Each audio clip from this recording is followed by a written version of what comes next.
বাজার এই সপ্তাহ থেকে বাজার বাড়ার সম্ভাবনা আমরা আগে থেকে বলছি, এই সপ্তাহ থেকে বাজার বাড়বে, বাড়ার সম্ভাবনা 80% আমরা শিউরিতে বলছিলাম। এই সপ্তাহ থেকে বাজার 80% বাজার বাড়ার সম্ভাবনা ছিল, কিন্তু বাজার ডে বাই ডে একটু বাড়তেছে আর একটু বাজার পেঁয়াজের দাম ঢাকায় সহ হাট বাজারে বৃদ্ধি হয়েছে এবং হাট বাজারে বৃদ্ধি হওয়ার কারণ বর্তমানে চাহিদা রয়েছে, আমদানি কম এবং শুধু কেবল মার্কেট নয়, সারা বাংলাদেশে পেঁয়াজের বাজার বৃদ্ধি। প্রিয় দর্শক, আমরা এই বিষয়ে ব্যবসায়ীদের সাথে কথা বলছি, পেঁয়াজ, রসুন, আলু, আদা নিয়ে। আসসালামু আলাইকুম ওয়ালাইকুম আসসালাম। ভাই, কেমন আছেন? আছি আলহামদুলিল্লাহ, ভালো আছে। ব্যবসা প্রতিষ্ঠান কেমন চলছে? হ্যাঁ আছে, মোটামুটি ভালো আছে। রমজানে কেমন বুঝতেছেন? না, বাজারে এখন 2-3 দিন বেচে ভালো আছে, কয়েকদিন বেচে কম ছিল। আচ্ছা, এই রমজান মাসে কেমন বুঝতেছেন? আড়তদারি কেমন চলছে? হ্যাঁ আছে আলহামদুলিল্লাহ, খারাপ না। যাক, আলহামদুলিল্লাহ। পেঁয়াজ, হুম। রসুন, আলু, আদা এই সমস্ত পণ্যই তো আপনারা বিক্রি করে থাকেন, জি। কিন্তু আমরা সচরাচর দেখতে পাই হুম। যারা কৃষক, হুম। সিজন আসলেই, কাঁচা পেঁয়াজের সিজন আসলেই কৃষকদের মন খারাপ থাকে। হুম। কৃষকদের ঘাটতি কোথায়? সার বিষ কীটনাশকে, নাকি তেলে, নাকি উৎপাদন খরচে, আবাদ খরচে, হুম। নাকি পেঁয়াজের বীজে, না পেঁয়াজের বীজ পাইতেছে না, হুম। নাকি যেমন বীজ কিনতে অতিরিক্ত দাম বেশি? হুম। আসলে ঘাটতিটা কোথায়? না, ঘাটতিটা কোথায় বলতে হলো, এই বছর যারা মুড়িঘাটা পেঁয়াজ লাগাইছে তখন বিছনটা কম দামে পাইছে, কিন্তু বিছনটা কম দামে পাইছে, কিন্তু দুঃখের বিষয় হলো কৃষকরা তখন যে ন্যায্য মূল্যে সার পায় নাই। সার 1,000 টাকা সার পাইতেছে 1,800-2,000 টাকা কইরা, কিন্তু তাদের কীটনাশকের দাম বৃদ্ধি, সব কিছুর দাম বৃদ্ধি, লেবারের দাম বৃদ্ধি, সেক্ষেত্রে দেখা যাচ্ছে কৃষকের উৎপাদন খরচটা বেশি গেছে। হ্যাঁ, বিছনের দাম কম ছিল, অন্য বছর বিছনের দাম বেশি থাকে, এই বছর বিছনের দাম কম ছিল, কিন্তু অন্য অন্য দিক দিয়ে খরচটা বেড়ে গেছে। আর কৃষক এই বছর মুড়ি কাটাতে মানে যদি ইন্ডিয়ান মাল না ঢুকতো তাহলে কৃষক এটা পয়সা পাইতো, কিন্তু ইন্ডিয়ান মাল ঢুকাতে যে সময় আইপি বন্ধ করে দেয়, সেই সময় আইপি দেওয়াতে কৃষক অনেক ক্ষতিগ্রস্ত হয়েছে। হ্যাঁ, কিন্তু এই কৃষকের যে ক্ষতি হয়েছে এই ক্ষতি পোষাইতে পারবে না এবছর। বছর সিজন প্রায় শেষ পর্যায়ে, আর 15 দিন পরে মুড়ি কাটা পেঁয়াজ আর খাবে না, হালি ভেজা আসা পড়বে। যাই হোক, অনেক কৃষকের একটু সান্ত্বনা বানিয়ে নিয়ে বাঁচতে হবে, এটি বাস্তবতা। আর সামনে এই 10-15 দিন আর পেঁয়াজের বাজার কমবে না, একটু বাড়বে। একটু বাড়বে। জি। আচ্ছা আচ্ছা আচ্ছা, আজকে বাজার কি বৃদ্ধি হয়েছে? হ্যাঁ, আজকে গতকাল থেকে 3-4 টাকা আজকে আসলে বেশি। আচ্ছা, কিন্তু বৃদ্ধি হয়েছে, জি।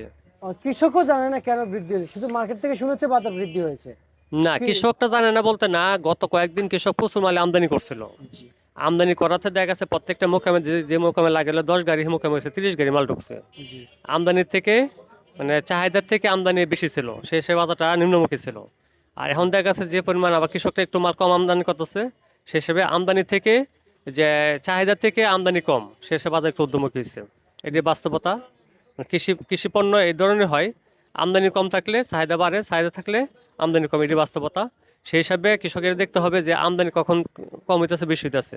যখন আমদানি বেশি হয় তখন কৃষক মাল কম আমদানি করলে তখন বাজারে একটু নিয়ন্ত্রণ থাকে। নজরুল ভাই, জি। সবারই একটা প্রশ্ন থাকে জি। যে আসলে বাজার শুনতে পাইতেছি বৃদ্ধি হয়েছে, হুম। কিন্তু কেন বৃদ্ধি হয়েছে এটা আসলে আমরা এখনো কিছু বুঝতেছি না, কেন বৃদ্ধি হয়েছে? না, এটা হলো গত কয়েকদিন যেটা বললাম যে আমদানি ছিল প্রচুর, কিন্তু বিক্রি ছিল কম। এখন আবার আমদানি কম, বিক্রি বেশি, সে হিসেবে আচ্ছা, বাজার একটু ঊর্ধ্বমুখী। সেই জন্য উদ্যোগত হয়েছে। জি। তা আমদানি কেমন দেখতে পাচ্ছেন আজকে? আমদানি কম, মোটামুটি খুব একটা না। হালি পেঁয়াজ কি সচরাচর শুরু হয়ে গেছে? হ্যাঁ, হালি আস্তে আস্তে, মোটামুটি আস্তে আস্তে। হালি আসলে তো কৃষক ভাইয়েরা এই মুড়ি কাটার বিভাগে পড়বেন। না, হালি আসলো, এখন হালিতে পুরোপুরি মানে মিউচুর হয় নাই। সেই হিসাবে দেখা গেছে কি এখন যে কয়েকদিন আছে, এই কয়েকদিন মানে মুড়ি খাটেই খাবে। হালি আস্তে আস্তে আরও দেখা যায় মিনিমাম 15-20 দিন, 1 মাস লাগবে পুরোপুরি মিউচুর হইতে, বাড়তি হইতে। শুকনো এবং আহ, সর্বোচ্চ মানের কি এখনো হয়েছে হালি পেঁয়াজ? না না না, আরও মিনিমাম 15 দিন। আরো 15-20 দিন মিনিমাম 15 পরে দিন। সর্বোচ্চ মানের, ভালো মানের পেঁয়াজ সর্বোচ্চ মানে মেলা আছে আরো মিনিমাম 1 মাস। আরো 1 মাস হ্যাঁ। এর আগে আসবে না? না, আসবে, টুকিটাকি আসবে, এখন আসতেছে, কিন্তু এটাতে মান ভালো না। আচ্ছা আচ্ছা আচ্ছা, কিছু কাউরন বাজারে কিছু পেঁয়াজ দেখতে পাচ্ছি সাদা, এই পাবনা জেলার পেঁয়াজ না, নাকি দেশি? সব এলাকারই, কিন্তু এটা বাড়তি হয় নাই। আচ্ছা আচ্ছা আচ্ছা এটা আচ্ছা। এখন মানে পুরোপুরি বাড়তি হয় না, পেঁয়াজ বড় হয়েছে কিন্তু বাড়তি হয় না, এই এটা পেঁয়াজ তো রাখা মনে হয় যাবে না। হালি পেঁয়াজ না? হ্যাঁ হ্যাঁ, না, এটা মুড়ি কাটা। এটা হ্যাঁ, মুড়ি হালি কাটা। পেঁয়াজ, মুড়ি কাটা। মুড়ি কাটা পেঁয়াজ। জি। কিন্তু বর্তমান যে বাজারে যে পেঁয়াজগুলো বিক্রি চলছে, জি। হাটে আজকে কত গিয়েছে? হাটেও গতকাল থেকে আজকে একটু 100-200 টাকা বেশি। আজকে হাটে গেছে সর্ব জায়গা, সব জায়গায় 1100 থেকে 1300 টাকা বাজার গেছে। মার্কেটে কত যাচ্ছে পেঁয়াজ? মার্কেটের মান বেঁধে 28 টাকাতে নিয়ে সর্বোচ্চ 36-37 টাকা। 37 টাকা বাজার না, মানে মোটামুটি বাজার হলো 32-33 টাকা, 34 টাকা দিচ্ছে বাজার। আচ্ছা আচ্ছা আচ্ছা, বুঝতে পারছি। আহ, ভাইজান, হুম আজকের যে মূল্য তালিকা রয়েছে হুম। এবং আলু কত যাচ্ছে? আলু গতকাল থেকে আজকে 2 টাকা আলু বাজার বেশি। আজকে আলু বাজার বিক্রি হয়েছে যে 8 টাকার থেকে সর্বোচ্চ বাজার 10 টাকা। এই যে পেঁয়াজের বাজার, জি। কৃষক তো আশা ছেড়ে দিয়েছে হুম যে ভাই না আর আর পাবো না, হুম। আর পাবো না। না, কৃষক আশা ছাড়া বোকামি, কারণ আশা ছাড়া কোনো কথাই না, কারণ বাজার এই সপ্তাহ থেকে বাজার বাড়ার সম্ভাবনা আমরা আগে থেকে বলছি, এই সপ্তাহ থেকে বাজার বাড়বে, বাড়ার সম্ভাবনা 80% আমরা শিউরিতে বলছিলাম, এই সপ্তাহ থেকে বাজার 80% বাজার বাড়ার সম্ভাবনা ছিল, কিন্তু বাজার ডে বাই ডে একটু বাড়তেছে আর একটু বাজার বাড়বে। কিন্তু ভাই, কৃষক তো জানে যে মৌসুমের আর শেষ, হুম এই এক সপ্তাহ 10 দিনের কি আর বাড়বে, বাড়বে না, হুম। এটা সবাই অ্যানালাইসিস করে ফেলেছে। জি। কিন্তু যা বুঝতেছি যে আসলে শেষ দিনও সে বাজার বাড়তে পারে, হুম তাই না? হুম হুম সিজনের শেষ দিনে এসে তো বাজার বাড়তে পারে, হুম হুম। কারণ এটা কাঁচা পণ্য না, তো। এটা বাড়তে পারে। এই যে 2 দিন আগে মাল বিক্রি হয়েছে 22 টাকা 23 টাকা, আমার ঘরে মাল একটা বিক্রি করি নাই। প্রত্যেকটা ব্যাপারীরা বলছি যে আপনি মাল বিক্রি করেন, 2 দিন অপেক্ষা করেন। 22 টাকা মাল বিক্রি করছে 30 টাকা 32 টাকা, পার কেজিতে 8 টাকা 9 টাকা 10 টাকা বাজার বাড়ছে। আচ্ছা এই বাজারটা বাড়ছে, এটা তো কৃষকই পাবে বা ব্যাপারীর পাবে, আমরা তো পাবো না। আচ্ছা, বুঝতে পারছি। তাহলে ভাই, আজকে রসুনের বিষয়টা যদি একটু জানতে চাই। হুম এই বাজার শুরুতেই বাজার বেশি ছিল, হুম। আবার বাজার কমে গিয়েছে। গেল জি। বছর মতো শুরুতেই বাজার বেশি, হুম। আবার বাজার কমে গেছে। এভাবে চললে কি কৃষক লাভবান হবে? না, কৃষক এই বছর গত বছরের মতো কৃষক খুব একটা লাভবান হতে পারবে না, এই কারণে সরকার এই মুহূর্তে জরুরি ভিত্তিতে রসুন আইপিটা বন্ধ করে দেওয়া দরকার ছিল। আচ্ছা আচ্ছা। রসুন আইপিটা বন্ধ করে দিলে বাইরে মালা না আসলে কৃষক 2টা পয়সা পাইতো। আজও চায়না রসুন খাইতে ছিল 180 টাকা 90 টাকা কেজি, আর আমাদের বাংলাদেশ রসুন খাইতে ছিল 40 টাকা 50, সর্বোচ্চ 55 টাকা। হ্যাঁ, 4 গুণ ব্যবধান, 50 টাকা 190 টাকা। হ্যাঁ, সেক্ষেত্রে সরকার এই মুহূর্তে যদি বাইরের যে রসুন আইপিটা বন্ধ করে দিলে তাহলে কৃষক 2টা পয়সা পাইতো।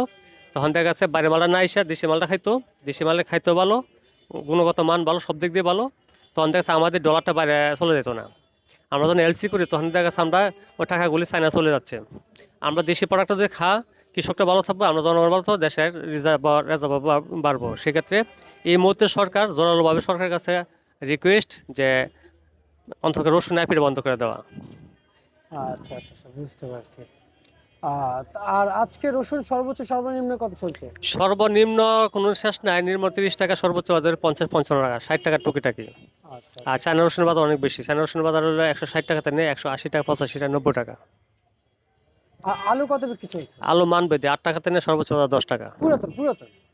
না, পুরাতন আলু খানা এখন। না না। আচ্ছা আচ্ছা আচ্ছা, বুঝতে পারছি। আর হচ্ছে যে আর হচ্ছে যে বর্তমান যে বাজার তালিকা আমরা দেখলাম, হুম। তার মানে একটু পরিবর্তন হবে, জি জি জি। বোঝা যায়। আর একটু হবে। মানে আর কৃষকরা, আমরা যা জানি যে আমাদের দেশের মূল হচ্ছে কৃষক। হুম হুম আমি গতকাল রাতেও একটা বইতে পড়েছিলাম যে বাংলাদেশের বিশ্ব পরিচয়ে, হুম সেখানেও আমি যথাযথ দেখতেছিলাম আর কি যে ওইখানে আমি আগে থেকে জানি যে কৃষক আমাদের বাংলাদেশের মূল, আহ, যেটাকে বলে মেরুদণ্ড। হুম কিন্তু গতকাল রাতে আমি বই তো সেটাই পেয়েছি, কিন্তু বর্তমান কৃষকরা যে হারে লসের দিকে যাইতেছে, হুম।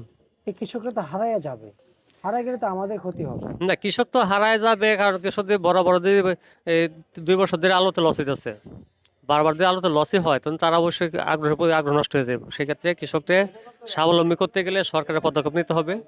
সরকারের পদক্ষেপ নিতে প্রথম, তারপর হচ্ছে জনগণ। কারণ দেখা গেছে কি যে গত কয়েকদিন 2 বছর ধরে যে আলু বাজার কম, কৃষকটা প্রতিটা বছর আলুতে অনেক ক্ষতিগ্রস্ত হচ্ছে। আচ্ছা আচ্ছা সেই ক্ষেত্রে আলুর এই মুহূর্তে বাইরে কিছু মাল এক্সপোর্ট হইলে মানে আলু বাজার একটু ভালো হতো। আচ্ছা, বুঝতে পারছি। ঠিক আছে নজরুল ভাই, আপনাকে অসংখ্য অসংখ্য ধন্যবাদ। Thank you. এই ছিল আজকে সর্বশেষ বার্তা তালিকা ঢাকা থেকে।